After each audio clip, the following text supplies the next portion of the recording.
بسم الله الرحمن الرحيم الحمد لله نحمده ونستعينه ونستغفره ونؤمن به ونتوكل عليه ونعوذ بالله من شرور أنفسنا ومن سيئات أعمالنا ونعوذ بالله من شرور أنفسنا ومن سيئات أعمالنا من يهده الله فلا مضل له ومن يضلله فلا هادي له ونشهد أن لا إله إلا الله وحده لا شريك له ونشهد أن سيدنا ومولانا محمدا عبده ورسوله صلى الله عليه وعلى آله وأصحابه وبارك وسلم تسليما كثيرا كثيرا أما بعد فأعوذ بالله من الشيطان الرجيم بسم الله الرحمن الرحيم من عمل صالحا من ذكر أو أنثى وهو مؤمن فلنحيينه حياة طيبة وَلَنَجْزِيَنَّهُمْ أَجْرَهُمْ بِأَحْسَنِ مَا كَانُوا يَعْمَلُونَ صدق اللہ العظیم۔ قابل احترام بھائیوں، دوستوں اور بزرگوں، اتنا ایمان کا سیکھنا ہر مسلمان عاقل بالغ مرد عورت پر فرض عین ہے۔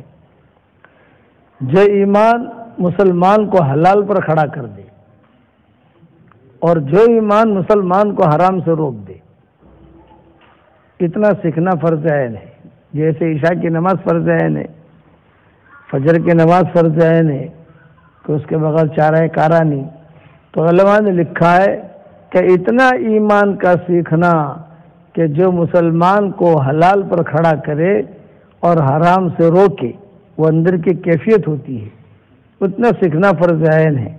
آدمی کوشش کرے اور اگر وہ سیکھ لیا تو بہت اچھا ہے، نہ سیکھ سکا اور اس کا انتقال ہو گیا تو اس کی نیت پر اللہ اس کو سیکھوں میں شامل کر دے گا۔ ایمان کا معیار حضور صلی اللہ علیہ وسلم، ایمان کا معیار میں سمجھا رہا ہوں آپ کو کہ حضور صلی اللہ علیہ وسلم جب ہجرت کر کے مکہ مکرمہ سے مدینہ منورہ تشریف لے جا رہے تھے، وہ رات بڑی خطرناک تھی۔ جو بھی اس گھر سے نکلے گا وہ مارا جائے گا۔ مشرکین مکہ باہر کھڑے تھے تلواریں لے کر۔ حضور صلی اللہ علیہ وسلم نے حضرت علی سے کہا کہ اے علی، میں جا رہا ہوں مدینہ منورہ اور اس گھر میں تم سو جاؤ، اور یہ قریش کی امانتیں ہیں، یہ قریش کی امانتیں قریش کو پہنچا دینا اور میرے پاس مدینہ منورہ آ جانا۔ اتنی بات کی آپ نے چپکے سے تنہائی میں، بھی میں تو جا رہا ہوں ہجرت کر کے مدینہ منورہ، اور یہ قریش کی امانتیں، قریش کی امانتیں سب کے نام لکھے ہوئے ہیں۔ آپ صلی اللہ علیہ وسلم کو امین سمجھتے تھے وہ، لیکن آپ کو نبی ماننے کے لیے تیار نہیں تھے، حسد کی وجہ سے، بغض کی وجہ سے، کینے کی وجہ سے۔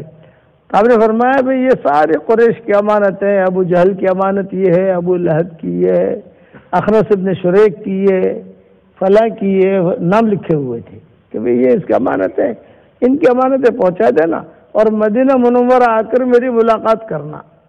خیر، حضور صلی اللہ علیہ وسلم تو نکل گئے۔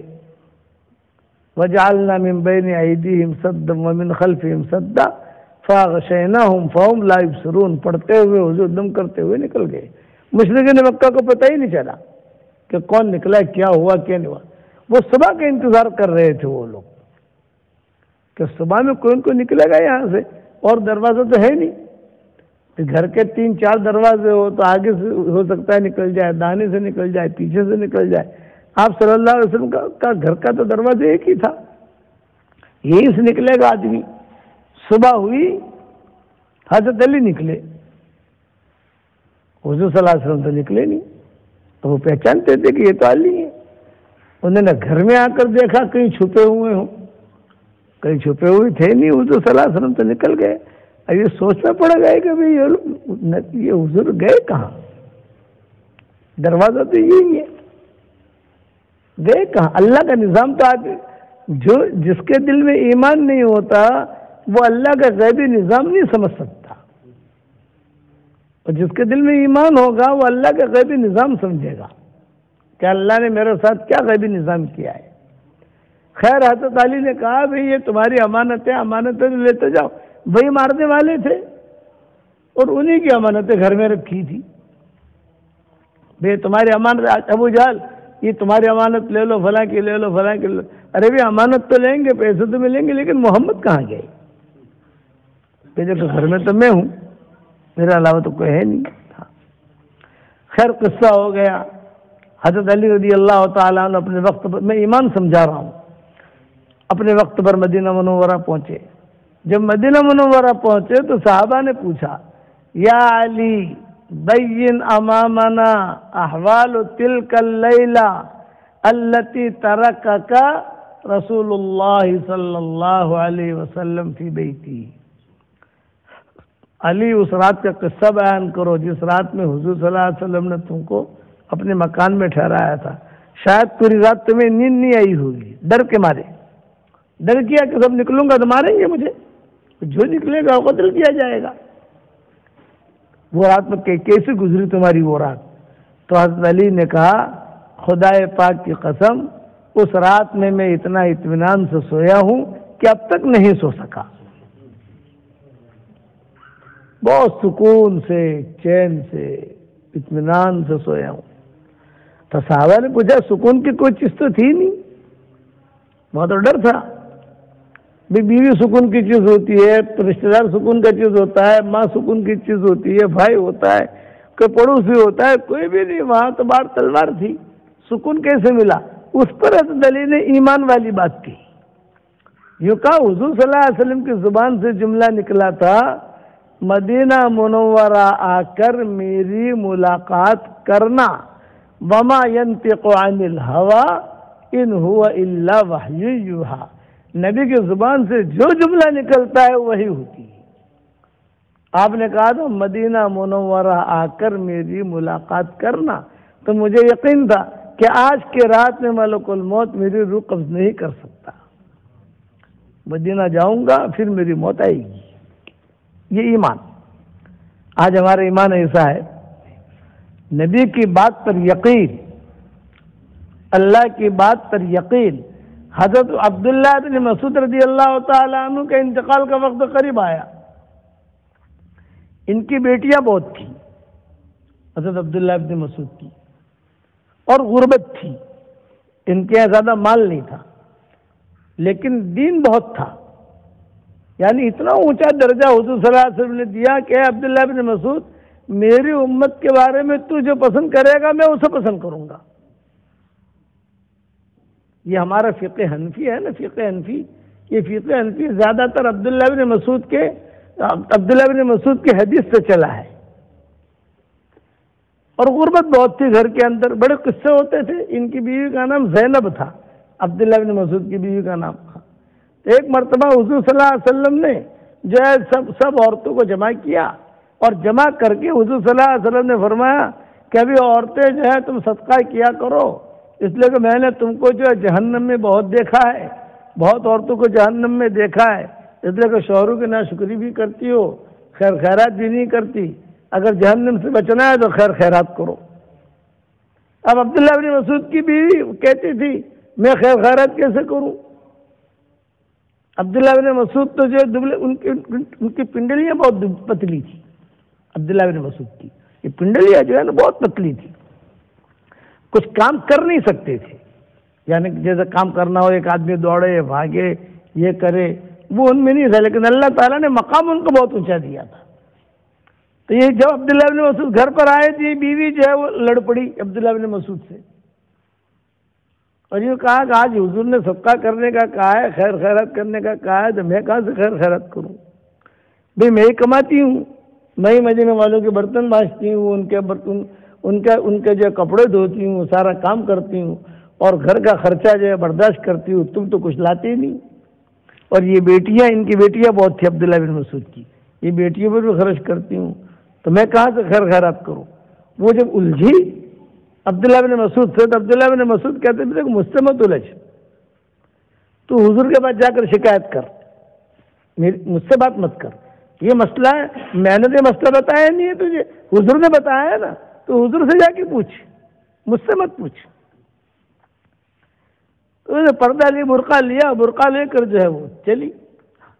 آپ لوگ برا مت ماننا، زینب نام کی لڑکی جو ہوتی ہے نا وہ تیز دماغ کی ہوتی ہے، لیکن بہت سمجھدار ہوتی ہے، اسی لیے مدینہ میں زینبیں بہت تھی، مدینہ میں ہر گھر میں زینب تھی، ہر گھر میں۔ اور یہ زینب نام یہودیوں سے چلا آ رہا ہے، حضور نے منع، اس کو بینڈ نہیں کیا۔ حضور صلی اللہ علیہ وسلم کو جو خیبر میں جس نے زہر دیا تھا یہودیہ، اس کا نام بھی زینب تھا، اور خود حضور نے اپنی بیٹی کا نام بھی زینب رکھا، اور ان کی بیوی بھی زینب بنت جہش، یعنی ہر گھر میں زینب زینب زینب زینب زینب زینب ہر گھر میں ہوتی تھی۔ تو قصے آتے تھے، یہ بھی زینب تھی، حضور صلی اللہ علیہ وسلم کے دروازے پر آ گئی۔ جب حضور کے دروازے پر آئی تو پھر دوسری تو کئی زینبیں آ گئیں، ان کے بھی کچھ ایسے ہی قصے تھے۔ حضور کا بیان سنا، ہم کہاں سے خیر خیرات کریں، ہمارا شوہر کا تو یہ مسئلہ ہے، ہمارا تو یہ مسئلہ ہے، ہمارا تو یہ مسئلہ ہے۔ اب حضرت عائشہ کے کمرے میں حضور صلی اللہ علیہ وسلم تھے، تو حضور نے سنا کچھ کشمکش ہو رہی ہے، بات کچھ آواز آ رہی ہے، بھئی کون ہے؟ بلال سے کہا، بلال دیکھو کون ہے؟ تو حضرت بلال جو ہے وہ گئے اور جا کر کہا بھی کیا مسئلہ ہے، تم ساری جمع ہوئی ہو، کیا مسئلہ ہے یہ بتاؤ۔ تو عبداللہ بن مسعود کی بیوی جو ہے زیادہ وضاحت کے ساتھ بات کرتی تھی، باقی جو ہے زیادہ وضاحت کے ساتھ بات نہیں کر سکتی تھی، یہ سمجھا سکتی تھی۔ تو کہا کہ دیکھ بلال، میرا نام تو لینا مت۔ عبداللہ بن مسعود کی بیوی نے کہا یہ مت کہنا حضور صلی اللہ علیہ وسلم سے۔ اچھا حضور سن رہے ہیں، حضرت عائشہ بھی سن رہی ہیں، کہ بنگلے تو تھے نہیں، وہاں تو ٹاٹ پڑا رہتا تھا، میرا نام لینا مت۔ بس یہ کہ آج حضور صلی اللہ علیہ وسلم نے بیان میں کہا ہے عورتوں کے خیر خیرات کرو، تو ہم خیر خیرات کہاں سے کریں؟ میرا شوہر جو ہے وہ تو کچھ کرتا نہیں ہے، میں تو سارا کا سارا خرچہ میں ہی اٹھاتی ہوں، تو یہ لیکن میرا نام مت لینا۔ میرا نام اگر حضور کے پاس جائے گا تو پھر حضور صلی اللہ علیہ وسلم کو تھوڑی سی تکلیف ہوگی، اس لیے معروف تھی عورت عبداللہ بن مسعود کی بیوی۔ اب عبداللہ بن مسعود کی بیوی تو ایک مقام ہو گیا نا عبداللہ بن مسعود کی وجہ سے۔ تو کتابوں میں لکھا ہے حضرت بلال آ گئے حضور صلی اللہ علیہ وسلم کے پاس اور کہا، حضور نے پوچھا بھی کیا ہے، کیا مسئلہ ہے، ساری عورتیں آئی ہیں، کیا مسئلہ ہے؟ تو پھر حضرت بلال نے کہا کہ حضرت وہ مسئلہ یہ ہے کہ کچھ عورتیں جمع ہوئی ہیں، زینبیں ہیں، اور یہ کچھ اپنے شوہروں کے بارے میں بات کرتے ہیں۔ نہیں تو زینبیں تو ای زیانی، حضور نے جملہ کہا ای زیانی، بھئی بہت زینب مدینہ میں، کون سی زینب نے تم سے بات کی یہ کہو۔ اب حضرت بلال جو ہے دائیں بائیں ہونے لگے کہ عبداللہ بن مسعود کی بیوی نے کہا تھا میرا نام مت لینا، وہ چاہ رہے تھے پردہ پڑے، تو حضور نے فرمایا ای زیانی، کون سی زینب ہے بات کرو۔ حضرت عائشہ نے یہ کہا کہ کون سی زینب ہے جو بات کر رہی ہے۔ اب حضرت بلال جو ہے دائیں بائیں ہونے لگے، جب دائیں بائیں ہونے لگے حضور نے بار بار پوچھا ای زیانی، تو بلال کو کہنا پڑا عبداللہ بن مسعود کی بیوی۔ تو آپ نے فرمایا جو عبداللہ بن مسعود کی بیوی ہے تو بلا لاؤ اس کو، سب کو بلاؤ۔ سب عورتیں جو ہے جمع ہو گئیں۔ جب سب عورتیں جمع ہو گئیں تو حضور صلی اللہ علیہ وسلم نے پوچھا بھی کیا مسئلہ ہے، انہوں نے بات رکھی یہ ہے یہ ہے یہ ہے یہ۔ تو آپ نے فرمایا کہ دیکھو اپنے شوہروں پر خرچ کیا کرو، تم کو دگنا اجر ملے گا، ایک اجر تو خیر خیرات کا ملے گا اور دوسرا اجر صلہ رحمی کا ملے گا، کہ شوہر ہے تو صلہ رحمی بھی ہے اور خیر خیرات کا بھی ثواب ملے گا۔ تو بہت زینبوں کے قصے حدیثوں میں آتے ہیں۔ یہ انہی عبداللہ بن مسعود میں ایمان پر قصہ سنا رہا تھا کہ عبداللہ بن مسعود کا انتقال کا وقت قریب آیا تو ان کے پاس تو مال تھا نہیں، حضرت عثمان کا زمانہ تھا، تو حضرت عثمان رضی اللہ تعالی عنہ آئے حضرت عبداللہ بن مسعود کے پاس درہم اور دینار کی تھیلی لے کر، حضرت آپ کی خدمت میں ہدیہ ہے۔ تو عبداللہ بن مسعود نے آنکھ کھولی، انتقال کا وقت قریب تھا، بھئی آپ مجھے موت کے وقت میں مال دے رہے ہو تو مال کا اور موت کا کیا جوڑ ہے؟ ایک آدمی مر رہا ہو تو پھر اس کو مال کی کوئی محبت نہیں ہوتی، فطری چیز ہے کہ وہ تب جا رہا ہے دنیا سے۔ تو عبداللہ بن مسعود نے کہا مال کا اور موت کا کیا جوڑ؟ حضرت عثمان نے کہا عندک بنات کثیرہ، تیری لڑکیاں بہت ہیں اور مجھے ڈر ہے کہ کہیں تیرے دنیا سے جانے کے بعد تیری بچیوں پر فاقہ نہ آئے، اس لیے یہ مال میں تجھے ہدیہ کر رہا ہوں تاکہ تو اس مال کا مالک بن جائے، اور مرنے کے بعد اے عبداللہ بن مسعود تیرے اس مال کی میراث نکلے اور بچیوں میں، تیری بیوی میں، سب جگہ ہی میراث تقسیم ہو۔ تو عبداللہ بن مسعود نے کہا ہو میں یہ سمجھاؤں کہ آپ مجھے مال دینے اس لیے آئے ہو کہ میری بیٹیاں بھوکی رہیں گی، میری بیوی بھوکی رہے گی، اجلسونی اجلسونی اجلسونی، مجھے بٹھاؤ مجھے بٹھاؤ مجھے بٹھاؤ۔ بٹھایا گیا تو عبداللہ بن مسعود نے حضرت عثمان سے کہا یہ مال تمہیں مبارک، مجھے مال نہیں چاہیے، یہ مال آپ کو مبارک، یہ مال واپس لے جاؤ، اور میری بچیوں پر جو تمہیں فاقے کا ڈر ہے تو رسول اللہ صلی اللہ علیہ وسلم نے مجھے بتایا ہے جس گھر میں رات کے وقت میں سورہ واقعہ پڑھی جاتی ہے اس گھر میں کبھی بھی فاقہ نہیں آتا۔ یہ ایمان میں نے میری بچیوں کی عادت ڈال رکھی ہے، وہ روزانہ رات کو سونے سے پہلے سورہ واقعہ پڑھ کر سو جایا کرتی ہیں، میری بیٹیوں پر کبھی بھی فاقہ نہیں آئے گا۔ آج ایمان ایسا ہے، آج کوئی مال لے کر آئے تو منع کرتا ہے، تو 5 جوتے بھی نہیں چھوڑتے۔ میں 5 جوتے کہتا ہوں کہ 5 جوتے کوئی کام کے نہیں ہوتے، سمجھ گئے؟ 4 جوتے ہو تو سمجھ میں آ جاتے ہیں، لیکن 5 جوتا ہو نا، 4 جوتے اور 5واں آدھا ہو تو بھی نہیں چھوڑتا آدمی۔ وہاں یہ ایمان تھا اجلسونی اجلسونی، مجھے بٹھاؤ مجھے بٹھاؤ۔ رسول اللہ صلی اللہ علیہ وسلم نے مجھے کہا ہے جس گھر میں رات کے وقت میں سورہ واقعہ پڑھی جاتی ہے اس گھر میں کبھی بھی فاقہ نہیں آتا۔ میں نے عادت ڈال رکھی ہے میری بیٹیوں کی۔ یہ ایمان تھا۔ ایک صحابی آئے حضور صلی اللہ علیہ وسلم کے پاس، حضرت مال نہیں ہے میرے پاس اور اولاد بہت ہے، تو آپ نے فرمایا ایک کام کر، جب گھر میں داخل ہو تو زور سے سلام کر اور ایک مرتبہ درود شریف پڑھ لے اور ایک مرتبہ سورہ اخلاص پڑھ لے۔ یہ 3 چیزیں بتائی حضور صلی اللہ علیہ وسلم نے، سلام کر، درود شریف پڑھ اور سورہ اخلاص پڑھ، جا اتنا کر۔ صحابی نے کرنا شروع کیا۔ اب کچھ دنوں کے بعد وہ صحابی آئے، حضور نے پوچھا بھی کیا حال ہے؟ یہ فرمایا کہ حضرت اللہ نے اتنا مال دیا اتنا مال دیا کہ بیوی بچوں پر خرچ کرتا ہوں تو یہ مال بچ جاتا ہے، تو میں نے رشتہ داروں پر خرچ کرنا شروع کیا، پھر بھی مال بچ جاتا ہے، تو میں نے مدینہ والوں پر خرچ کرنا شروع کیا، پھر بھی مال بچ جاتا ہے، اب آپ بتائیے میں مال کہاں لگاؤں؟ یقین رسول کی بات جو ٹرائی کے لیے نہیں ہوتی، نبی کی بات ٹرائی کے لیے، جو ٹرائی کریں، حضور نے کہا ہے ٹرائی کریں نہ، نبی کی بات یقین کے ساتھ، جو یقین کے راہ پہ چل پڑے انہیں منزلوں نے پناہ دی، جنہیں وسوسوں نے ڈرا دیا وہ قدم قدم پر بہک گئے۔ ابو ہریرہ کی ماں جو ہے مشرکہ تھی، ابو ہریرہ کی والدہ، یہ مسلمان نہیں تھی، بعد میں مسلمان بنی ہے۔ ابو ہریرہ دعا مانگتے تھے کہ اللہ میری ماں کو اسلام دے دے، میری ماں کو اسلام دے دے، میری ماں کو، اجے ایک ہی کمرے میں رہتے تھے۔ ابو ہریرہ کی ماں بت کی پوجا پاٹ کرتی تھی اور ابو ہریرہ مسجد نبوی میں آتے تھے، کتنا ٹینشن ہوگا بتاؤ۔ کھانا پکانے والی ابو ہریرہ کی ماں، کپڑا دھونے والی ابو ہریرہ کی ماں، اور ایک مکان، غربت، فقیری۔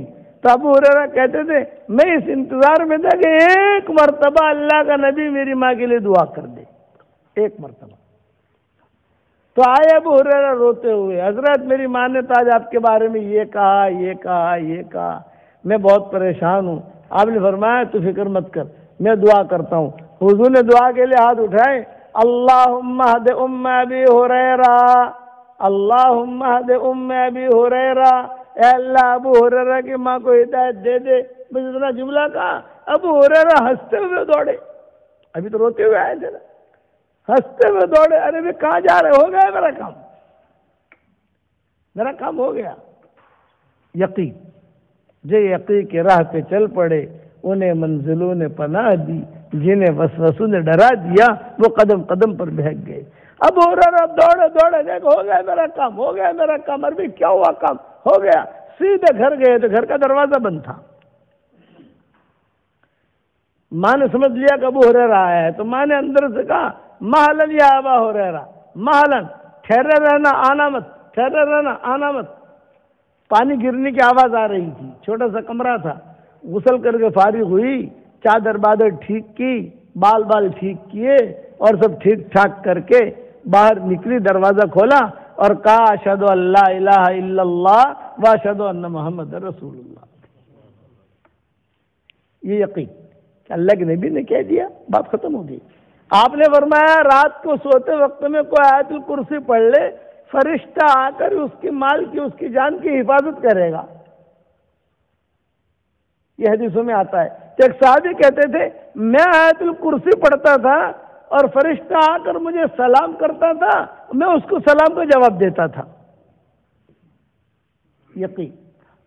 ابو ہریرہ سے حضور صلی اللہ علیہ وسلم نے فرمایا ابو ہریرہ ایک ڈیوٹی دینی ہے تجھے یہاں. یقین والی بات، ایمان والی بات سمجھا رہا ہوں. اتنا ایمان کا سیکھنا ہر مسلمان عاقل بالغ مرد و عورت پر فرض عین ہے جو ایمان مسلمان کو حلال پر کھڑا کرے، جو ایمان مسلمان کو حرام سے روکے. یہ تو فرض عین ہے، جیسے نماز فرض عین ہے. یہ ایمان اندر کی طاقت ہے. اسی لیے کہتے ہیں ہر چیز ہر منزل میں اللہ کی محتاج ہے. اللہ کسی منزل میں کسی چیز کا محتاج اور پابند نہیں ہے. ہر چیز ہر منزل میں اللہ کی محتاج. اللہ کسی منزل میں اللہ کسی چیز کے محتاج نہیں ہے. ہاں، اس لیے میں ایک جملہ کہتا ہوں، اپنے آپ کو ایک کے حوالے کر دو، وہ ایک کو ہمارے حوالے کر دے گا. شرط ہے کہ ہم اپنے آپ کو ایک کے حوالے کریں. آج ہم اپنے آپ کو ایک کے حوالے نہیں کرتے. ہم جو دنیا کی ساری چیزوں کے اندر بھٹکے ہوئے ہیں. اسی لیے علامہ اقبال نے کہا تھا بھٹکے ہوئے آہو کو پھر سوئے حرم لے چل. کہ اللہ بھٹکی ہوئی امت کو پھر مسجد والا بنا دے. اقبال کہتے تھے مجھے ڈر ہے کہیں تیرے سجدے تجھے کافر نہ کر دے اقبال. مجھے ڈر ہے کہیں تیرے سجدے تجھے کافر نہ کر دے اقبال. جھکتا کہیں اور ہے، سوچتا کہیں اور ہے. کہ جھکتا کہیں اور ہے، سوچتا کہیں اور ہے. کہاں یہ کہتے تھے ادھر ادھر کی بات نہ کر، مجھے یہ بتا کہ قافلہ کیوں لوٹا. مجھے رہزن سے گلا نہیں، تیری رہبری کا سوال ہے. آہ کس کی جستجو آوارہ رکھتی ہے تجھے، راہ بھی تو، رہبر بھی تو، رہرو بھی تو، منزل بھی تو. ادھر ادھر کی بات نہ کر، مجھے یہ بتا کہ قافلہ کیوں لوٹا. آج مسلمانوں کے قافلے لوٹے نہیں لوٹے. آج ہمارے نمازوں کا کیا حال ہے ہم دیکھتے ہیں، ہمارے قرآن کا کیا حال ہے ہم دیکھتے ہیں. اس کے لیے اللہ کے نبی کی بات پر یقین. اصل یہ ہے. بس ایک قصہ کہہ کر بات ختم کروں. حضور صلی اللہ علیہ وسلم نے ابو ہریرہ کو بلایا. ابو ہریرہ یہاں آؤ، آج ایک ڈیوٹی دینی ہے تمہیں. بہت کھجوریں آئی ہیں فلاں ملک سے، ساری کھجوریں باہر رکھی ہیں میں نے، اور بہت ہے کوانٹٹی میں. اتنی ہے کہ ہم مدینہ والوں کو تقسیم بھی نہیں کر سکتے. آہستہ آہستہ کر کے تقسیم کرنی پڑے گی. لیکن تمہاری ڈیوٹی یہ ہے پوری رات ان کھجوروں کی حفاظت کرو اور پھر جو ہے ہمیں صبح خبر دو. لیکن ایک بات یاد رکھنا، ایک چور آئے گا. یہ حضور نے کہا ابو ہریرہ سے، ایک چور آئے گا اور وہ چور کھجور کی چوری کرنے کی کوشش کرے گا. اس کو پکڑ کر میرے پاس لانا. بات ختم ہو گئی. ابو ہریرہ ڈیوٹی پہ چلے گئے. ابو ہریرہ کہتے تھے کہ مجھے یقین تھا کہ چور آئے گا. اللہ کے نبی نے کہا ہے وہ آئے گا. ابو ہریرہ کہتے تھے کہ پوری رات تو میں جو آنکھیں کھول کے جو دیکھتا رہا کوئی چور آیا نہیں. آخر میں آدمی کو تھوڑا نیند لگ جاتی ہے. سویا تو میں نے کھڑ کھڑ کھڑ کھڑ کی آواز سنی. ارے کون ہے؟ آیا چور، آیا چور. تو میں نے اس کو جو ہے پکڑا. تو اس نے کہا ابو ہریرہ دیکھ ایک بات سن، میں بہت غریب آدمی ہوں، بہت فقیر ہوں. یہ میں چوری کیوں کر رہا ہوں؟ بچے میرے بھوکے ہیں، اس کے لیے کر رہا ہوں. تو مجھ پر رحم کر، اللہ تجھ پر رحم کرے گا. ابو ہریرہ کہتے تھے کہ میرا دل نرم، میں نے جو اس کی باتوں میں آ گیا، میں نے اس کو چھوڑ دیا. فجر کی نماز کے لیے آیا تو حضور نے پوچھا تیرے چور کا کیا ہوا بھائی، لایا نہیں تو؟ تیرے چور کا کیا ہوا؟ تب ہریرہ نے کہا کہ حضرت وہ آیا تو تھا لیکن جو ہے وہ اتنا ایسی میٹھی میٹھی باتیں کی کہ میں اس کی باتوں میں آ گیا، میں نے اس کو چھوڑ دیا۔ آپ نے فرمایا آنے والی رات بھی تیری ڈیوٹی وہاں ہے اور وہ چور پھر آئے گا، پکڑ کے لانا۔ اب ہریرہ کہتے تھے کہ اب تو رسیاں لے کر گیا میں کہ آئے گا وہ، اب چھوڑوں گا نہیں اس کو۔ آپ نے فرمایا آئے گا، وہ آئے گا۔ دوسری رات گیا تو میں انتظار کرتا رہا کہ وہ آئے، دائیں بائیں دیکھتا تھا یوں یوں، لیکن وہ آیا نہیں۔ آخر میں میری تھوڑی آنکھ لگی تو پھر آیا وہی چور، کل والا ہی تھا، اور اس نے جھولے کے اندر کھجوریں بھرنی شروع کی۔ ابو ہریرہ نے پکڑا، نے کہا ابو ہریرہ بس دیکھ تو مجھے آج معاف کر دے، اب کبھی بھی میں آؤں گا نہیں، آج معاف کر دے خالی، نہ میں تجھے حضور کے بعد لے جاؤں گا، نہیں آج معاف کر دے، اب میں کبھی نہیں آؤں گا، تھوڑا تو غریبوں پر رحم تو کر۔ ابو ہریرہ کہتے میں پھر باتوں میں آ گیا اور اس کو چھوڑ دیا۔ دوسرے دن فجر کی نماز کے لیے گیا تو آپ نے فرمایا کیا ہوا تیرے چور کا بھائی، تیرے چور کا کیا ہوا؟ ابو ہریرہ کہتے ہیں کہ حضرت ایسے باتیں کی اس نے تو میں تو اس کی باتوں میں آ گیا۔ آپ نے فرمایا آنے والی رات بھی تیری ڈیوٹی وہاں ہے اور وہ چور آئے گا، پکڑ کے لانا۔ ابو ہریرہ کہتے ہیں اب تو میں بالکل اسمارٹ ہو کر گیا، سمجھ گیا نا، ایک دم تیاری کر کے کہ اب تو کسی حال میں بھی اس کو چھوڑنا نہیں ہے۔ تیسری رات میں وہ آیا، ابو ہریرہ کہتے ہیں کہ میں نے اس کو پکڑا، اس نے کہا کہ دیکھ ابو ہریرہ 3 راتوں سے اپنے ہی میٹر چل رہی ہے، 2 راتیں تو نے مجھے چھوڑ دیا، آج میں تو مجھے چھوڑ دے، میں تجھے ایسا وظیفہ بتاؤں گا کہ کوئی تجھے بتائے گا نہیں اور تجھے یہاں آ کر جاگنے کی ضرورت بھی نہیں ہے، وہ وظیفہ تو پڑھ لے تو آٹومیٹک تیری کھجوروں کی حفاظت ہوگی۔ تو ابو ہریرہ نے کہا بتا، یوں کہا نا پہلے مجھے چھوڑ پھر بتاؤں گا، میں سامنے کھڑا رہوں گا بتاؤں گا، ان کو تو بھاگ جائے گا، یہ میں بتا کے بھاگ جاؤں گا، میں جھوٹ نہیں بولتا، میں بتا کے بھاگ جاؤں گا، لیکن وظیفہ تجھے کوئی بتائے گا نہیں۔ یہ وظیفہ ایسا ہے کہ تجھے بالکل دیکھنے کی ضرورت نہیں پڑے گی، 3 راتوں سے تو تھک رہا ہے، تو مجھے صرف کھڑا کر سامنے، میں وظیفہ بتاؤں گا۔ ابو ہریرہ کہتے ہیں کہ مجھے علم کی طلب تھی، لالچ تھی کہ کوئی چیز مجھے کوئی بتاوے۔ ابو ہریرہ کہتے ہیں میں نے سامنے کھڑا کر دیکھ بغیر وظیفہ بتائے بھاگ مت جانا، حضور کو مجھے بتانا پڑے گا، اس لیے تو اس نے کہا نہیں میں تجھے وظیفہ بتاؤں گا اور بھاگ جاؤں گا۔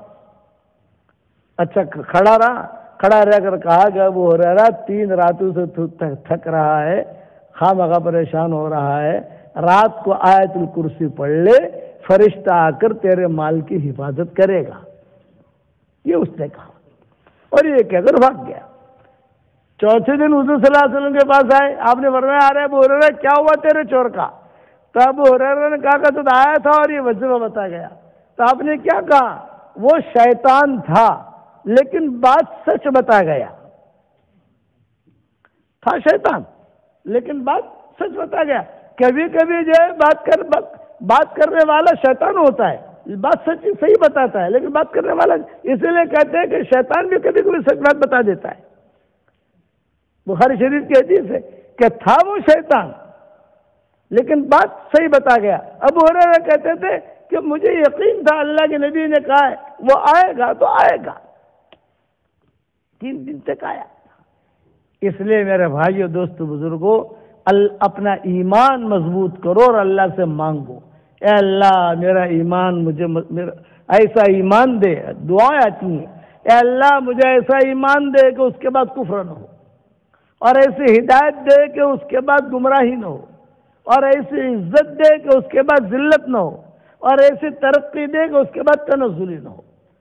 اس لیے ایمان کا سیکھنا، ایمان کا بولنا، ایمان کے چرچے کرنا، گھروں میں بھی ہمارے یہی مذاکرے ہوں، گھر میں بھی کہ کس سے کون کھلاتا ہے، کہ اللہ کھلاتا ہے، الذی هو یطعمنی ویسقین، سب کرو گے انشاءاللہ بھائی۔ دوسرا ہے کہ آج میں آپ لوگوں کو ایک ہدیہ دینا چاہتا ہوں، قبول کرو گے انشاءاللہ؟ حدیث شریف میں آتا ہے جو آدمی 10 مرتبہ سورہ اخلاص پڑھ لے تو جنت میں اس کے لیے فوراً 1 محل تیار ہو جاتا ہے۔ ایک محل. میں روزانہ ہر جگہ بیان میں کہتا ہوں روزانہ 313 مرتبہ سورہ اخلاص پڑھنے کی عادت ڈال دو تو 31 محل جنت میں تیار ہو جائیں گے. 31 محل روزانہ. اور کوئی انکم ٹیکس والا میسج بھیجے گا نہیں. دنیا کے اندر تو محل اگر آپ لوگ 5 بنگلے لے لو تو انکم ٹیکس والے میسج بھیجتے کہ اتنا سارا پیسہ تو لائے کہاں سے. جنت میں روزانہ 31 پراپرٹیاں بناؤ.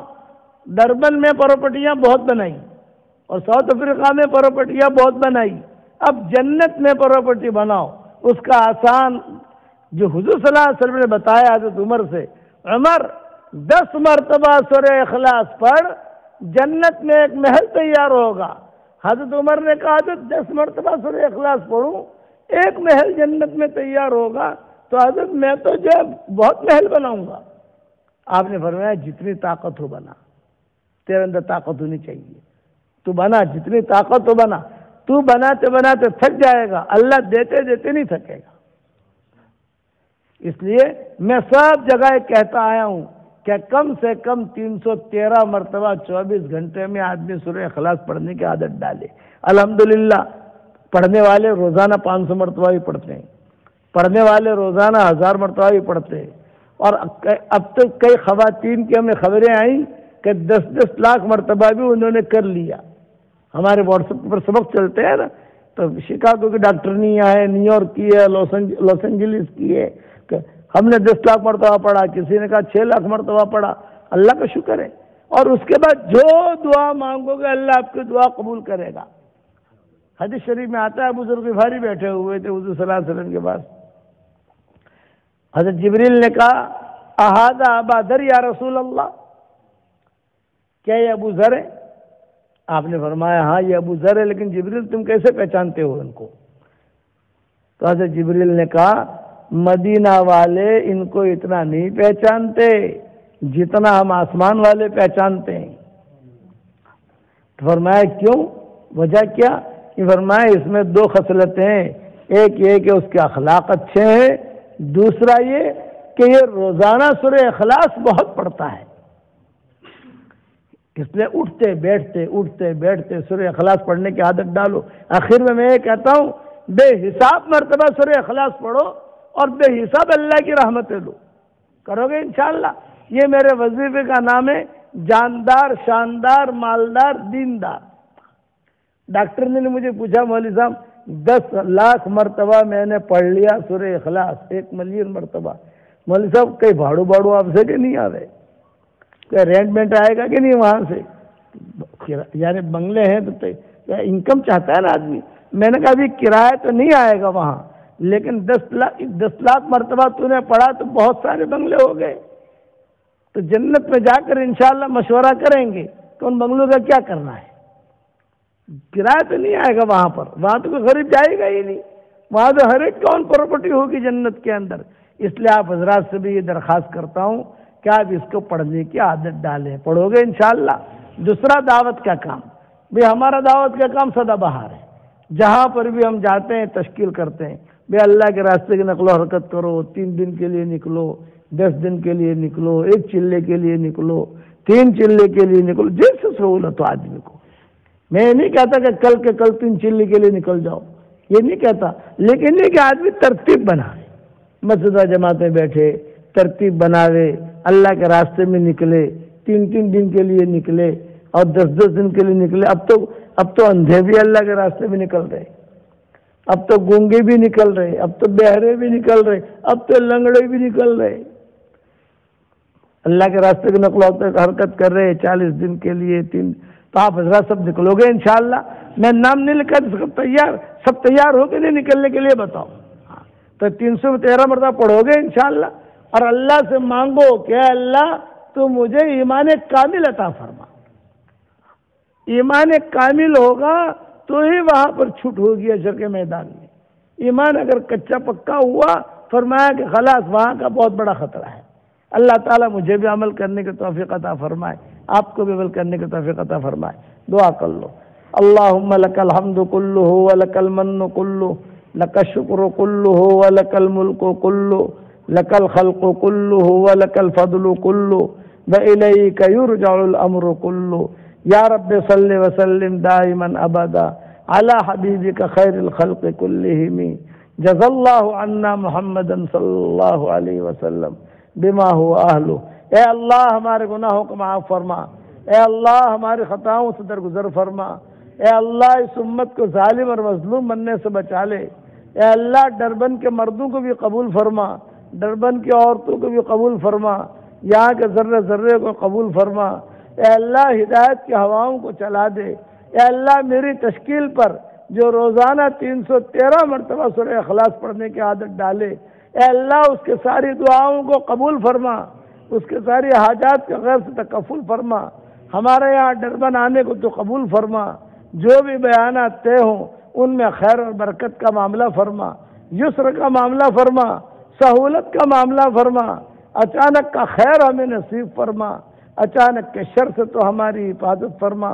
اے اللہ رسول اللہ صلی اللہ علیہ وسلم نے جتنی خیر کے لائن کی دعائیں مانگی ہیں وہ ساری کی ساری ہم سب کے لیے مقدر فرما، اور جن شرور سے پناہ چاہیے ان شرور سے تو ہماری حفاظت فرما، اس مجمع کو قبول فرما، ان کے دعا مانگنے کو قبول فرما۔ اے اللہ ہمیں ایسا ایمان دے کہ اس کے بعد کفر نہ ہو، اور ایسی ہدایت دے کہ اس کے بعد گمراہی نہ ہو، اور ایسی عزت دے کہ اس کے بعد ذلت نہ ہو، اور ایسی ترقی دے کہ اس کے بعد تنزلی نہ ہو۔ اے اللہ ایمان کامل ہمیں عطا فرما، ایمان کامل عطا فرما، ایمان کامل عطا فرما، اور یقین صادق تو ہمیں عطا فرما، اور اللہ اپنے فضل و کرم سے ہماری دعاؤں کے لیے دعاؤں کو قبول فرما۔ جن کے لڑکے اور لڑکیاں شادی کے لائق ہوں، غیر شادی شدہ ہوں، بہترین جوڑوں کا ان کے لیے انتظام فرما، جو بے اولاد ہوں نیک صالح اولاد انہیں نصیب فرما، جن کے اولاد تو ہے مگر نافرمان ہے ان کے نافرمان اولاد کو فرما بردار بنا دے، اور اپنے فضل و کرم سے ہماری دعاؤں کو قبول فرما۔ سبحان ربک رب العزت عما یصفون وسلام علی المرسلین الحمد للہ رب العالمین۔